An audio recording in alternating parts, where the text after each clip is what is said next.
এই মুহূর্তের বড় খবর উত্তর দিনাজপুর জেলার ডালখোলা থেকে 2021 সালের বিধানসভা নির্বাচনের সময় মারধর ও ভয় দেখানোর অভিযোগে দায়ের হওয়া একটি মামলায় ডালখোলা পৌরসভার 9 নম্বর ওয়ার্ডের কাউন্সিলরের স্বামী তথা তৃণমূল কংগ্রেস নেতা অশ্বিনী করণকে গ্রেপ্তার করেছে পুলিশ। ঘটনাকে ঘিরে রাজনৈতিক মহলে শুরু হয়েছে জোর চর্চা। পুলিশ সূত্রে জানা গিয়েছে 2021 সালের বিধানসভা নির্বাচনের সময় 9 নম্বর ওয়ার্ডের বাসিন্দা হরিনারায়ণ সিংহকে মারধর ও ভয় দেখানোর অভিযোগ ওঠে।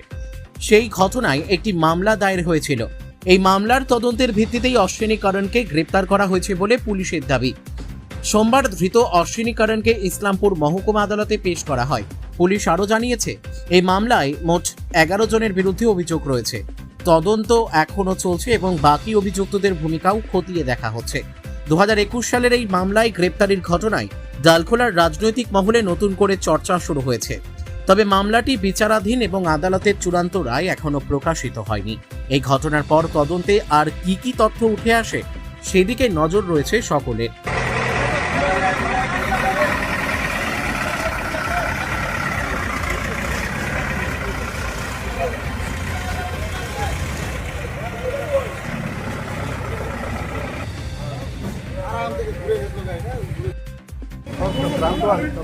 হ্যাঁ, আপনি আপনার ওয়াইফ তৃণমূলের কাউন্সিলর? তৃণমূলে না, আমার ওয়াইফ ইন্ডিপেন্ডেন্টে কাউন্সিলর। পরবর্তীতে আমরা কাজের জন্য যে মামলাটার এগেন্স্ট আপনাকে গ্রেপ্তার করা হয়েছে সেটা কতদিন আগেকার? 2021 শুনছি। যে গ্রেপ্তার মানে যে কমপ্লেনার সে কোথাকার? পাঁচটা ছিল এখানকার ভোটার, এখন